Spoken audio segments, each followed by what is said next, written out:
समोरच बसतो. वाटस लोड तिकडे टाका ना, म्हणजे त्या तुला लक्ष येतं तुला. हां, लोड तिकडे टाका, तुला लक्ष येतं व्यवस्थित. टाकून तिकडे पूर्ण. हां, असं ते काय करायचं आता. तर परमेश्वर आपल्याला कधीही सांगत नाही की एखादी गोष्ट परमेश्वर देव स्वर्गीय पिता आपल्याला फ्री ऑफ कॉस्टमध्ये देतो. परमेश्वराची कृपा जरी आपल्यावर परमेश्वराने करत राहावी आपली इच्छा असेल, तर वचन सांगतं परमेश्वराचं की त्यासाठी देखील आपल्याला काही किंमत मोजावीच लागते. असं होऊच शकत नाही परमेश्वरामध्ये की काहीही मोजलेलं नाही मी आणि तरी देखील मला परमेश्वरानं काहीतरी मिळालेलं आहे. पाप क्षमेसाठी फक्त माणसाने काहीही मोजलेलं नाही आहे. पाप क्षमा परमेश्वराकडून जी आपल्याला देण्यात आलेली आहे तिच्यासाठी माणसाने काहीही किंमत मोजलेली नाही. सर्वस्वी किंमत फक्त आणि फक्त प्रभू येशूने मोजलेली आहे. पण त्यातनं आपल्याला कळतं की जर प्रभू येशूला आपल्याला पापक्षमा मिळवून देण्यासाठी किंमत मोजावी लागली, तर मला देखील माझ्या लाईफमध्ये काही चांगल्या गोष्टींसाठी नेहमी किंमत मोजावीच लागते. असं होऊच शकत नाही की मला एखादी गोष्ट चांगली करायची आहे आणि ती मला फ्री ऑफ कॉस्ट मिळून जाईल, काहीही तिचं मोल न देता ती गोष्ट मला मिळून जाईल, असं होऊच शकत नाही. आणि जर मला तसं दिसायचा प्रयत्न झाला की एखादी गोष्ट मला फ्री ऑफ कॉस्ट मिळत आहे, तर मी वेळेलाच समजून घ्यायला पाहिजे की हे परमेश्वराकडनं नाही आहे. हे परमेश्वराकडनं नाही आहे. शॉर्टकट कधीही परमेश्वराकडनं नसतो. परमेश्वर तुम्हाला आयडियाज देतो, परमेश्वर तुम्हाला दृष्टांत देतो की सोप्या मार्गाने तुम्ही कसं जावं, तुम्हाला त्रास होऊ नये, कष्ट होऊ नये, अडचणीमध्ये तुम्ही रुतून बसू नये. म्हणून काय करावं, परमेश्वर त्यासाठी तुम्हाला मार्ग पुरवतो. पण परमेश्वर कधीही ना शॉर्टकट देत नाही. सोपा मार्ग वेगळा आणि काय म्हणता येईल शॉर्टकटला मराठीमध्ये, शॉर्टकट परमेश्वर कधीही देत नाही. जो परमेश्वराचा मार्ग आहे, खुद्द स्वर्गीय पिता जो मार्ग आहे, त्या मार्गावरूनच परमेश्वर म्हणतो की तू चालत जायचं. एलिया ज्यावेळेस थकला होता, परमेश्वराने त्याला स्वर्गदूताने पाठवून सांगितलं की उठ आणि ही भाकर खा, हे पाणी पी, कारण तुला लांबचा प्रवास करायचा आहे. एलियाला परमेश्वर शॉर्टकटने घेऊन जाऊ शकला असता, पण का नेलं नाही परमेश्वराने? कारण त्यातनं सुद्धा परमेश्वर देव स्वर्गीय पिता आपल्याला दाखवून देऊ इच्छितो की जर माझ्या इतक्या महान सेवकाला, संदेष्टाला मी छोट्या म्हणता येणार नाही, पण एका रुंद पसरट पण शॉर्टकटच्या मार्गाने मी घेऊन गेलो नाही, तर तुम्ही देखील सगळेजण अशी कल्पना करू नका की परमेश्वर आम्हाला शॉर्टकट्स देईल. एखादी गोष्ट प्राप्त करण्यासाठी जर परमेश्वराने सांगितलं की वेळ लागतो आणि आपण समजा तो वेळ कापायचा प्रयत्न करत असो, तर मी समजून घ्यायला पाहिजे की हे देव कधीही होकार देणार नाही. ह्या गोष्टीबद्दल परमेश्वर कधीही होकार देणार नाही. एलियाच्या कित्येक वर्ष अगोदर वचन सांगता परमेश्वराचं असाच प्रयत्न हवेने करायचा प्रयत्न केला. असाच एक चुकीचा प्रयत्न हवेने करायचा प्रयत्न केला. वचन सांगता सैतान तिच्याकडे आला आणि तिला म्हणाला की तुम्ही काय खरोखर मरणार नाही, तुम्ही खरंच मरणार नाही, तुम्ही फक्त देवासारखं चांगलं आणि वाईट जाणायला चालू व्हाल. लगेच तिने सैतानाचं ऐकलं, लगेच तिने फळ खाल्लं आणि प्लस आपल्या पतीला देखील दिलं. खरं तर तिने तपासायला पाहिजे होतं, ज्यावेळेस तिने स्वतः फळ खाल्लं, मला चांगलं कळायला लागलं का, वाईट काय आहे मला समजायला लागलं का. खरं तर तिने चेक करायला पाहिजे होतं. चला बाबा, दोघं पण खड्ड्यात जायच्या ऐवजी पहिल्यांदा मी उडू मारून बघते की खरोखर खड्ड्यामध्ये गाद्या आहेत का, खरोखर खड्ड्यामध्ये गुलाबाच्या पाकळ्या आहेत का, कसले काटे कसल्या काचा वगैरे काही नाही आहेत ना. मी स्वतः पहिल्यांदा आतमध्ये जाऊन बघते आणि मग माझ्या नवऱ्याला त्यामध्ये बोलवते. ॲक्च्युली तिने असं करून बघायला पाहिजे होतं. म्हणजे कशामुळं झालं असतं तरी नुकसान फक्त कोणाचं झालं असतं, तिच्या एकटीचं. पण तसं न करता त्या मार्गाला तिने स्वतः तर अवलंबलीच आणि त्यासोबत पतीला देखील त्या मार्गावर चालण्यासाठी तिने सांगितलं. एकटी फक्त त्या मार्गावरनं नाही गेली, हे तपासलंच नाही तिने की परमेश्वरा ऐक ना, साप आला होता आत्ता, सगळ्या प्राण्यापैकी धूर्त असा साप आला होता, त्याची इच्छा काय देवा की मी हे फळ खाल्ले तर खरोखर मरणार नाही, फक्त मला चांगलं आणि वाईट ह्यातला फरक कळायला चालू होईल, देवासारखे आम्ही बनू असं त्यांनी म्हणाले देवा. पण देवा ऐक ना, मला प्रश्न पडला परमेश्वरा की तू तर सांगितलंस आम्हाला की आम्ही ॲक्च्युली तुझ्यासारखे आहोत, मी आणि माझा पती ॲक्च्युअलमध्ये तुझ्यासारखे आहोत. वचन काय सांगतं 26 वचन, उत्पत्ती पुस्तक 1 अध्याय 26 वचन. तेव्हा परमेश्वर देव बोलला, मग देव बोलला, आपल्या प्रतिरूपाचा व आपल्याशी सदृश असा मनुष्य आपण करू. हां समुद्रातील मासे. बस, फक्त पहिलं वाक्य. मग देव बोलला, आपल्या प्रतिरूपाचा. आपल्या प्रतिरूपाचा म्हणजे आदाम सुद्धा आणि हवा पुढं व आपल्याशी सदृश असा मनुष्य आपण करू. प्रतिरूपाचा प्लस देवासारखा दिसणारा सुद्धा, वागणारा, विचार करणारा, सगळ्या गोष्टीमध्ये परमेश्वरासारखा. ॲक्च्युली मनुष्य देवाने घडला होता. पण सापाचं म्हणणं काय होतं वाचूया आपण. 3 अध्याय 3 वचन, उत्पत्तीचं पुस्तक 3 अध्याय 3 वचन. पण बागेच्या मध्यभागी असलेल्या झाडाच्या फळाविषयी देवाने सांगितले आहे की ते खाऊ नका. 4 वचन. सर्प स्त्रीला म्हणाला, तुम्ही खरोखर मरणार नाही. हे तिचं काम होतं, जाऊन पहिल्यांदा खात्री करून घेणं. अरे थांब साबा, तू इथंच थांब, हालू नको बघ, तू जे म्हणतेस मला त्याला विरोध करायचा नाही आहे, पण ऐक, आम्हाला देवानं काहीतरी वेगळं सांगितलं आहे. शेवटी परमेश्वराने तुला पण बनवलं आहे आणि परमेश्वरानेच आम्हाला पण बनवलं आहे. मग एक काम करू आपण, इथली व्यवस्था अशा प्रकारे असायला नाही पाहिजे. जी परमेश्वराने लावून दिलेली आहे तीच व्यवस्था इथं चालायला पाहिजे. तू इथंच थांब 2 मिनटं किंवा सोबत चल माझ्या. धरून त्याला देवाकडे घेऊन जायला पाहिजे होतं आणि देवाला सांगायला पाहिजे होतं. वचन पुढं काय सांगतं परमेश्वराचं, तुम्ही खरोखरच मरणार नाही. पुढं कारण देवालाही ठाऊक आहे की तुम्ही त्याचे फळ खाल, त्याच दिवशी तुमचे डोळे उघडतील. त्या दिवशी तुमचे डोळे उघडतील आणि तुम्ही देवासारखे बरे वाईट जाणणारे व्हाल. हे ॲक्च्युली जाऊन त्याने देवाला विचारायला पाहिजे होतं, काय देवा आम्हाला बरं वाईट कळत नाही का? काय तू आम्हाला बरं वाईट समजू देऊ इच्छित नाहीस का? काय तुझी इच्छा नाही का देवा? बरं काय आहे, चांगलं काय आहे, उत्कृष्ट काय आहे हे आम्ही ओळखू नये, ही तुझी इच्छा आहे का देवा? हे तिने खरं तर पहिल्यांदा देवाकडे जाऊन खात्री करून घ्यायला पाहिजे होतं, ना की सापावर भरोसा ठेवायला पाहिजे होता. इथं शॉर्टकट तिने वापरायचा प्रयत्न केला. किंमत पूर्ण जी तिने खरं तर मोजायला पाहिजे होती ती पूर्ण किंमत मोजायच्या ऐवजी एक शॉर्टकट तिने अवलंबायचा प्रयत्न केला. एका त्या मार्गावरनं चालायचा प्रयत्न केला जो मार्गच परमेश्वराकडनं नव्हता, जो मार्ग परमेश्वराकडनं नव्हताच.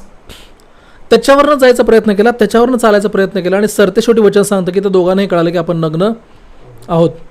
पुढं वचन सांगतं त्या तिघांनाही परमेश्वराने शापित केलं. कधी? ज्या वेळेस त्यांनी ती किंमत मोजण्यासाठी तयारी दर्शवली नाही. ती किंमत मोजण्यासाठी, ती किंमत देण्यासाठी त्या तिघांनी सुद्धा, ॲक्च्युली दोघांनी, त्या दोघांनी जेव्हा ती किंमत मोजण्यासाठी नकार दर्शवला, वचन सांगतं त्यावेळेस परमेश्वराकडनं हवेलासुद्धा आणि आदामालासुद्धा जिथे चूक नव्हती त्या भूमीलासुद्धा देवाने शाप दिला. जिची खरं तर चूक नव्हती त्या भूमीलासुद्धा देवाने शाप दिला. जोपर्यंत योना त्या जहाजामध्ये होता तोपर्यंत योनामुळं फक्त वचन सांगतं, ना की वादळामुळं, ना की त्या लोकांच्या मूर्तीपूजेमुळं, वचन स्पष्ट सांगतं फक्त आणि फक्त योनामुळं परमेश्वराचा क्रोध त्या जहाजावर, त्या जहाजातल्या लोकांवर देवाने समुद्राद्वारे खवळवला. त्या जहाजातले लोक म्हणायला चालू केले की योनाला फेकू नका, तो संदेष्ट आहे, सामान फेकून द्या, जहाज बुडायचं थांबेल, जहाजामध्ये पाणी भरायचं कमी होईल, योनाला नका फेकू. पण जेव्हा त्यांना कळलं की योनामुळं आपल्यावर परमेश्वर क्रोध पाठवत आहे त्यावेळेस त्यांनी स्पष्टपणे योनाला बाहेर काढलं. हे मी नेहमी लक्षात ठेवायला पाहिजे. जर मी किंमत मोजण्यासाठी नकार देत असेल ना, परमेश्वर संकट माझ्या एकट्यावर पाठवत नाही. हे बघा, खड्ड्यात जायचं असेल ना, बिंदास खुशाल जावा, पण विसरू नका तुमच्यामुळं परमेश्वर तुम्हाला एकट्याला फक्त खड्ड्यात टाकत नाही. जर मी चुकत असेल, एखादी किंमत मोजायला मी नकार देत असेल, त्याचा परिणाम परमेश्वर फक्त माझ्या एकट्यावर ओतत नाही.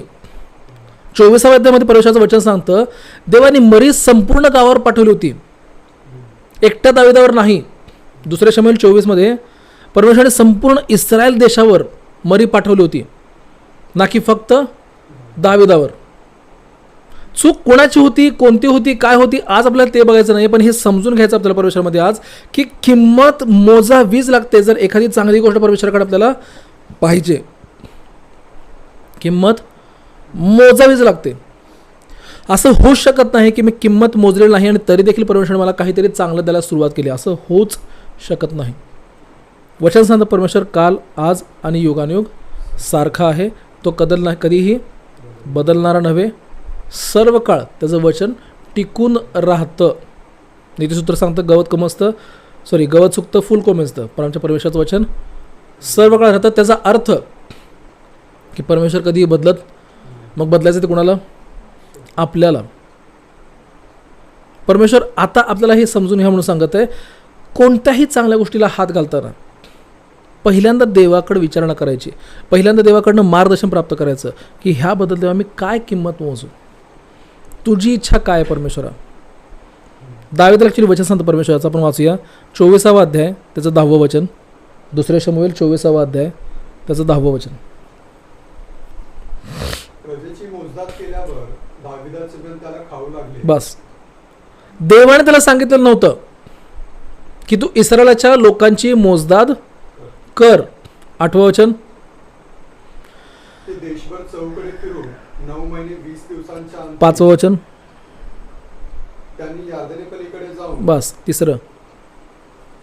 योआब राजाला म्हणाला, आपले लोक किती? पहिलं, परमेश्वराचा कोप इस्रायलावर पुनरुत्थी झाला आणि इस्रायल व यहुदा यांची गंती करण्याची प्रेरणा देवाने. लक्षात घ्या, आपल्या डोक्यामध्ये, आपल्या मनामध्ये वाईट विचार कधी येतात? ज्यावेळेस परमेश्वराचा क्रोध आपल्यावर, परमेश्वराची इच्छा असते की भडकावा. 23वा अध्याय शेवटची 2 वचनं. 2 शमूएल 23वा अध्याय शेवटची 2 वचनं. इराहित्री, गारेबित्री, उरियाहिती मिळून एकंदर 37.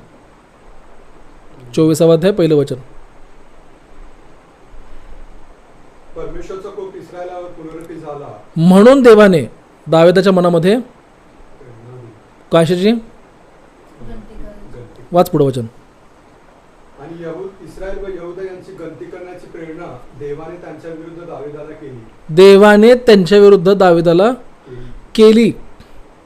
इस्रायल लोकांनी काहीतरी ॲक्च्युली हे समजून घ्यायला कमी केलं होतं की आपलं काहीतरी चुकायला लागलं बाबा, आपल्याकडनं त्या प्रकारचं वागणं सुरू झालेलं आहे, ज्या प्रकारचं वागणं देवाला भावत नाही आहे, ज्या प्रकारचं देवाला वागणं आपलं समाधान देत नाही आहे. क्रोध देवाला दाविदावर काढायचाच नव्हता. परमेश्वराचा क्रोध इस्रायलावर काढायचा होता. म्हणून देवाने एका त्याच्या सेवकाला प्रेरणा दिली, जा आणि काहीतरी तू चुकीचं कर, जा आणि तू काहीतरी चुकीचं कर, की ज्या बदल्यामध्ये काय होईल, तुला पश्चाताप मी देईन, तुला पश्चाताप करण्याची ॲक्च्युली प्रेरणा मी तुला देईन, तू पश्चाताप करशील सुद्धा. आणि मी तुला त्यावेळेस काय म्हणेल, ठीक आहे आता ह्या 3 गोष्टी मी तुला समोर ठेवतो, आता ह्या 3 गोष्टी मी तुला समोर ठेवतो, ह्या 3पैकी एक निवड, मी ती करणारच, तरच माझा कोप शमेल, तरच माझा राग मी शांत करीन. 8वं वचन काय सांगतं? 24वा अध्याय 2 शमूएल 8वं वचन. ते देशभर चौकडे फिरून 9 महिने 20 दिवसांच्या अंती 9 महिने 20 दिवसांच्या 9व वचन. तेव्हा योआबाने प्रजेच्या मोजदादाची यादी राजाला दिली. धारकरी योद्धे 10वं वचन. प्रजेची मोजदाद केल्यावर दाविदाला त्याचे मन खाऊ लागले. चैन पडेना झालं. दाविदाला चैन पडेना झालं. कासावीस त्याला अवस्था व्हायला सुरू झाली. पुढं दावीद परमेश्वराला म्हणाला, हे जे मी केले त्यात मी मोठे पाप केले आहे. ह्यात मी मोठं पाप केलंय. लक्षात नेहमी आपण ही गोष्ट घ्यायची आहे. परमेश्वर कधी कुठल्या त्याच्या सेवकाला आपल्या विरुद्ध उभा करेल आपण सांगू शकत नाही. जर ती किंमत आपण मोजणं बंद करून टाकू, जी आपण मोजत राहायला पाहिजे नित्य नियमाने. इस्रायलला देवाने सांगितलं होतं की तू आपला देव परमेश्वराच्या प्रित्यर्थ तुझ्या पूर्ण परिवारासह इथं प्रतिवर्षी ये आणि तुझ्या लेकरांना सांग की तुमचा पूर्वज याकोब ह्याच्यासाठी परमेश्वराने अमुक इतक्या महत्कृत्यांना सिद्धीच नेलं होतं. हे तुझ्या सगळ्या पुत्रांना तू सांगत राहा. नियमित जी विधी करायचे आहेत, दररोज जे विधी करायचे ते सगळे विधी त्यांना देखील पाळायला शिकव. आणि पहिलं वचन परमेश्वराचं काय सांगतं त्यांच्या अगेन्स्टमध्ये?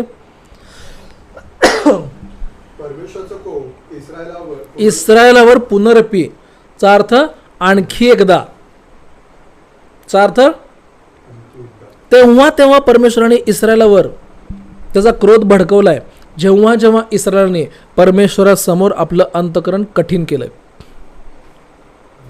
तेव्हा परमेश्वराने इस्रायलावर आपला क्रोध भडकवलाय जेव्हा इस्रायलाने परमेश्वरासमोर आपलं मन कठीण केलं, देवाच्या आज्ञा न पाळण्यासाठी, देवाच्या विधींना न जुमानण्यासाठी, देवाचा आवाज ऐकून न ऐकलासा करण्यासाठी, देव जे दाखवत आहे ते पाहून सुद्धा त्यानुसार न वागण्यासाठी.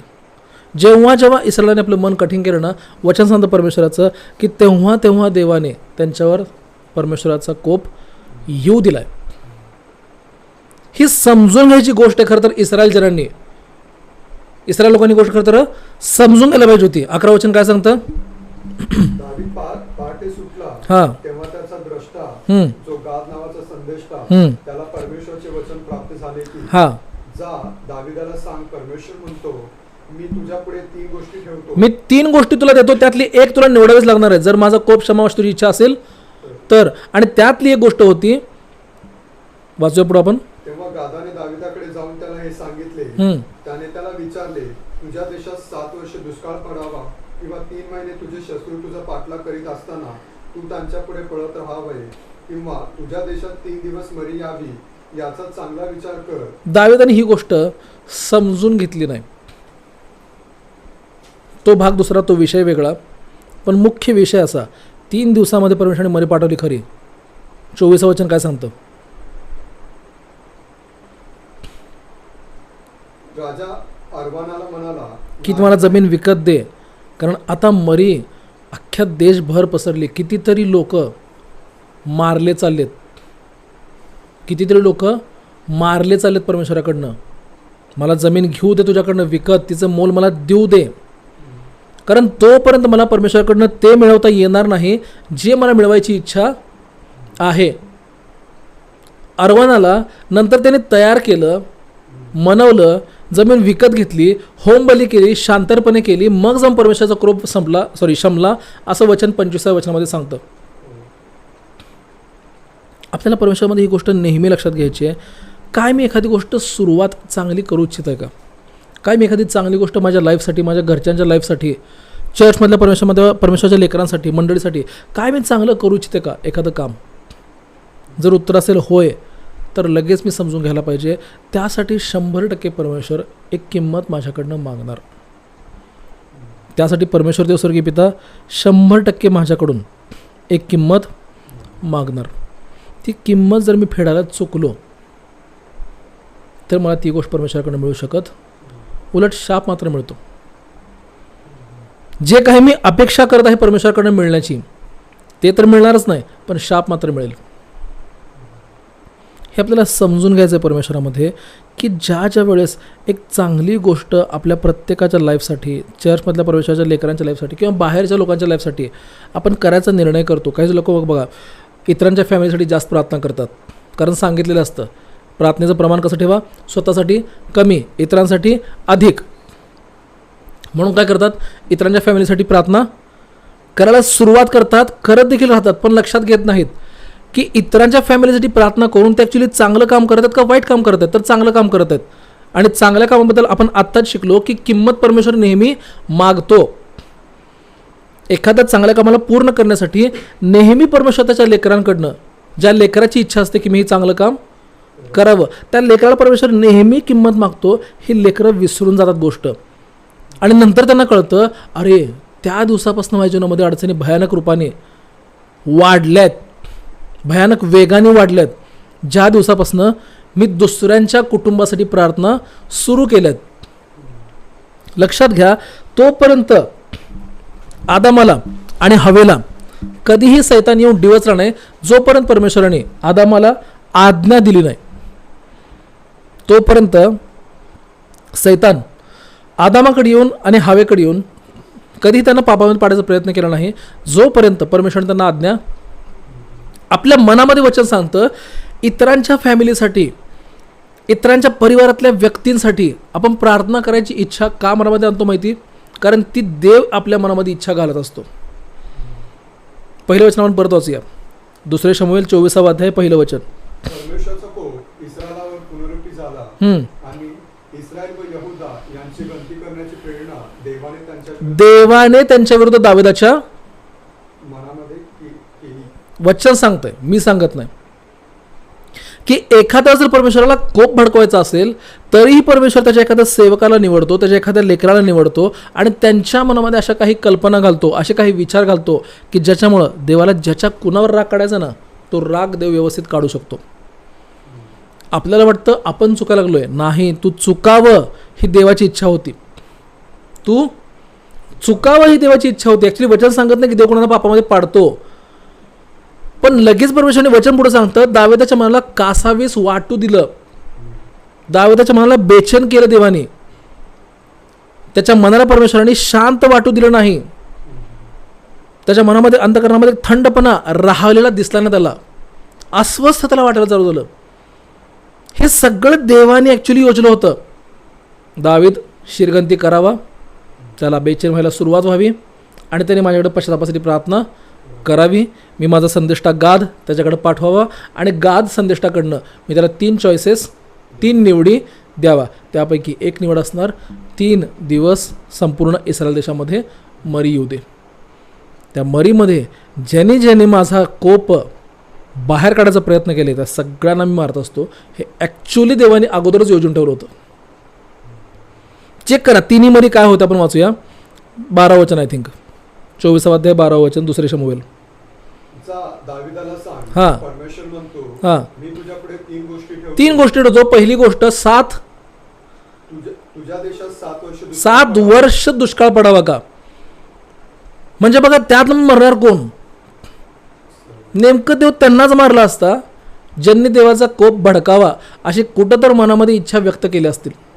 दुसरी इच्छा परमेश्वराची, 3 महिने तुझे शत्रू तुझ्या पाठीमागं लागावेत. याबाब तुला तर सोडत नसते, तुझ्या सेनामध्ये तुला तर सोडत नसते. म्हणजे तू आणि तुझं घराणं तर राहणार स्थिर, तू आणि तुझं घराणं तर स्थिर राहणार. मरणार कोण? शत्रू ज्यांच्या ज्यांच्या इस्रायलच्या मागं लागतील ते सगळ्यांना मी मारणार. आणि शेवटचा मुद्दा, 3 दिवस गावामध्ये, इस्रायलमध्ये, देशामध्ये मरी येऊ दे. तिन्ही कंडिशन्समध्ये मरण कोणाचं आहे बघा?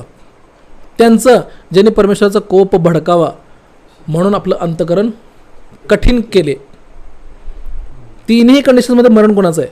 त्यांचं ज्यांनी परमेश्वराचं अंतकरण जाणले नाहीत, ज्यांनी परमेश्वराची इच्छा ओळखले नाहीत, आपलं मन सौम्य ठेवले नाहीत. मी सौम्यतेत राहत आहे, परमेश्वरामध्ये मी नम्रतेत राहत आहे. हे कशावर ओळखायचं माहीत आहे?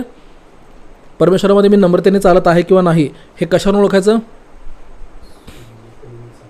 मला परमेश्वराची आज्ञा पाळायला नको वाटत नाही, मला परमेश्वराची आज्ञा पाळायला नको वाटत नाही. तो दिवस नेहमी लक्षात ठेवा ज्या दिवशी तुम्हाला परमेश्वराची आज्ञा पाळायला नको वाटते, तुम्ही नम्रतेतनं बाहेर पडला. स्पष्ट उत्तर, सोपं उत्तर. मी नम्रतेत आहे किंवा नाही हे कसं ओळखावं? सोपं उत्तर, तुला देवाच्या आज्ञा पाळायला नको वाटू लागतं. ज्याला कोणाला परमेश्वराची आज्ञा पाळायला नको वाटू लागतं, पुढच्याच घडीला त्यांनी समजून घ्यायचं कर्मेश्वराने शाप ऑलरेडी पाठवलेला आहे. ज्या क्षणापासून मला परमेश्वराच्या आज्ञा पाळायला नको वाटू लागतं, स्वतः समजून घ्यायचं curse has been released by father God. लगेच समजून घ्यायचं ज्या क्षणापासून आपल्याला परमेश्वरामध्ये ना परमेश्वराच्या आज्ञा पाळायला नको वाटतं, मी स्वतः समजून घ्यायचं देवाने शाप पाठवून दिलेला आहे माझ्यासाठी. वचन स्पष्ट सांगतं, तिने फक्त ठरवलं ते फळ दिसण्यात मनोहर आहे, सुंदर आहे, शहाणे करण्यासाठी इष्ट आहे. ठरवलं देवाने लगी पलीकडं शाप रेडीच केला होता. देवाने पलीकडे शाप रेडीच ठेवला होता. ॲक्च्युअलमध्ये देवाने लगेच तिला शाप रेडी ठेवला होता की इथून पुढं तू कष्टाने लेकरे प्रसवशील, वेदना होतील तुला, त्रास होईल तुला, आनंदाने तू लेकरे प्रसवणार नाहीस. म्हणून बघा, कुठलीही स्त्री लेकरं प्रसवताना आनंदाने लेकरं प्रसवत नाही. बिफोर डिलिव्हरी आनंदात असते, आफ्टर डिलिव्हरी सुद्धा आनंदात बट व्हाईल डिलिव्हरी, प्रसूतीची क्रिया सुरू असताना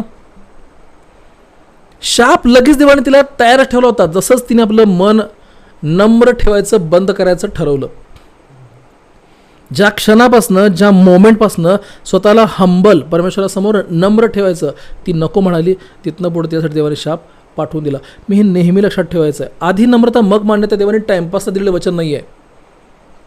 आधी नम्रता मग मान्यता देवाने हे टाइमपाससाठी दिलेलं वचन नाही आहे, ते सत्य वचन आहे. कारण वचन सांगतं परमेश्वराचं, मीच मार्ग सत्य व माझं परमेश्वराचं वचन सत्य आहे, तर मी त्याला सिरियसलीच घ्यायला पाहिजे.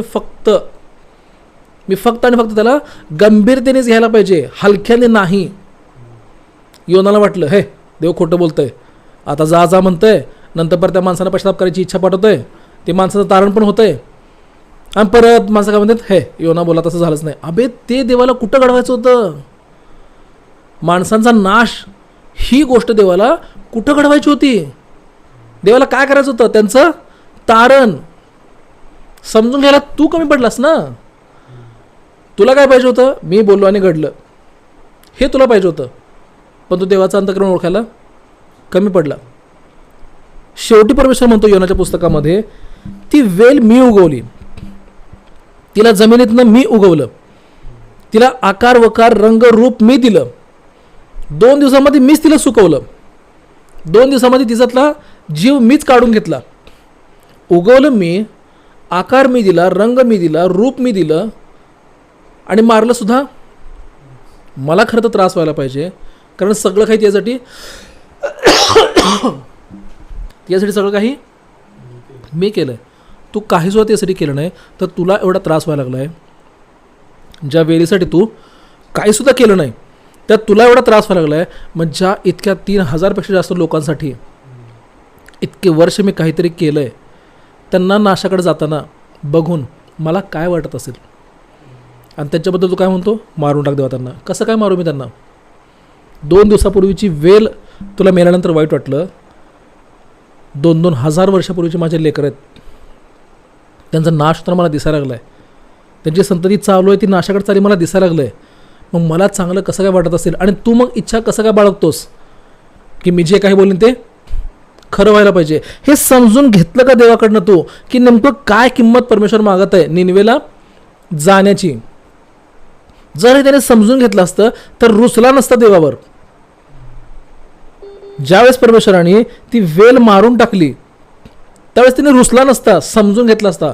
यार खरंच की वेलीसाठी जर का परमेश्वरामध्ये मला एवढा त्रास झाला आहे, जिला हात नाहीत, पाय नाहीत, तोंड नाही, डोळे नाही, कान नाहीत, जे एका जागेवरून दुसऱ्या जागेवर हालूसुद्धा शकत नाही वाढल्याशिवाय,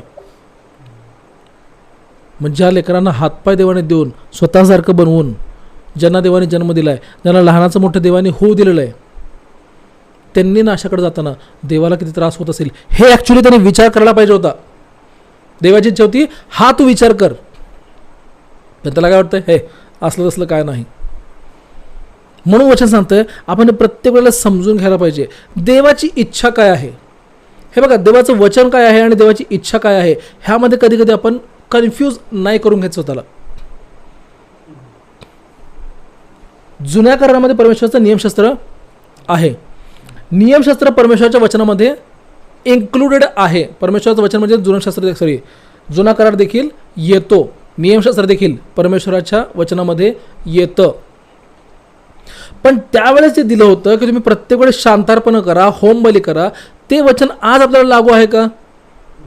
अर्थ त्याचा मी घ्यायला पाहिजे की नेमकं देवाला शांतार्पण म्हणजे काय प्रिय आहे, होम बली म्हणजे देवाला आज काय प्रिय आहेत. परमेश्वराने शमूएल संदेशाला स्पष्ट सांगितलं होतं, होम बली मला आवडत नाहीत, पापाप्रमाणे मी खुश होत नाही. पृथ्वी माझी, आकाश माझा, नरकसुद्धा माझं, स्वर्गसुद्धा माझं, सगळं काही मीच बनवलंय, सगळं काही मीच बनवलंय. तुम्ही मला काय देणार? आज्ञा पालनाच्या व्यतिरिक्त मनुष्य परमेश्वराला काही देऊ शकत नाही. परमेश्वराच्या आज्ञा पालना व्यतिरिक्त परमेश्वराला मनुष्य काहीही देऊ शकत नाही. आपल्याला परमेश्वरामध्ये गोष्ट व्यवस्थित समजून घ्यायची आहे की मला परमेश्वर प्रत्येक गोष्टीसाठी काय किंमत मागत आहे. प्रत्येक चांगली गोष्ट जी जी मी करू इच्छित असतो त्या प्रत्येक चांगल्या गोष्टी मागणं परमेश्वर एक किंमत मागत असतो नेहमी. ती किंमत मी फक्त समजून घ्यायला पाहिजे आणि ती मोजायला पाहिजे लगेच, one time, not in instalments, हप्त्यामध्ये नाही, एकदाच.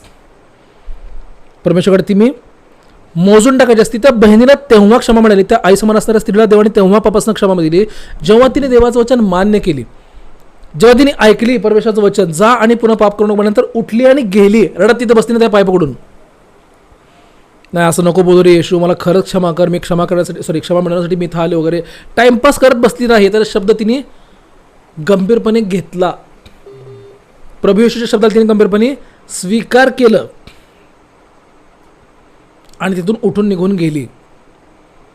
म्हणून तिला पापापासून देवाकडनं क्षमा कायमची मिळाली. इतरांच्या अगोदर, इतर मानवजातीच्या अगोदर तिला फ्री ऑफ कॉस्टमध्ये तेव्हा क्षमा मिळाली. ॲक्च्युली फ्री ऑफ कॉस्टमध्ये नाही, सॉरी, तिला तेव्हा पापापासून क्षमा मिळाली जेव्हा तिने काहीतरी किंमत मोजली, 300 रुपये त्या काळातले. हे आपल्याला परमेश्वराची इच्छा आहे की मग सगळेजण समजून घ्यावं. काही चांगली गोष्ट करायची इच्छा असेल तर त्यासाठी देव आपल्याकडे किंमत मागत असतो. असं होऊ शकत नाही की तुम्हाला खूप मोठ्या दर्जाचं स्वतःचं जीवन करून घ्यायचं आहे, खूप उंचापर्यंत आपल्याला जायचं आहे परमेश्वरामध्ये, खूप चांगली देवाची सेवा करायची, खूप लोकांचं देवामध्ये तारण करायचं आहे, खूप मोठमोठे आणि चांगले विचार आहेत आपले, चांगली गोष्ट आहे. पण लक्षात घ्यायला पाहिजे, जितके मोठे विचार तितका मोठा जीवनामध्ये परमेश्वर गल्ल्यात पाठवतो. आणि ह्या गल्ल्याथाला जर का मारायची आपण किंमत मोजू शकलो नाही, आयुष्यभर तो गल्ल्या तुमच्या मागं पडतो, एवढं विसरायचं नाही. जोपर्यंत गल्ल्याथाला दाविदाने मारलं नाही तोपर्यंत पुढचे यश देवाने त्याच्या लाईफमध्ये दिले नाहीत. गल्ल्याथाला जोपर्यंत त्याने मारला नाही तोपर्यंत पुढचे दिवस दाविदाला परमेश्वराकडनं पाहता आले नाहीत, तोपर्यंत त्याचं नाव झालं नाही. आपल्याला वाटत असतं की लोकांनी फक्त माझं नाव घ्यावं, फक्त माझं नाव घ्यावं, पण कधी लोक तुझं नाव घेतील जेव्हा तुझ्या जीवनामध्ये असे जे गल्ल्यात येतात ना, त्या गल्ल्यातला तू दरादर परमेश्वराच्या कृपेने उडवून लावशील. ती किंमत फक्त आपण परमेश्वरामध्ये समजून घ्यायची की देव मला काय किंमत मागत आहे अमुक प्रार्थना विषयासाठी. ती किंमत जर आपल्या परमेश्वराकडे मोजता आली, परमेश्वरामध्ये आपण परमेश्वराकडनं यश प्राप्त करून घेऊ शकतो आणि त्या यशामध्ये स्थिर राहू शकतो. आपण प्रार्थना करूया, परमेश्वराला धन्यवाद देऊया आणि विशेष करून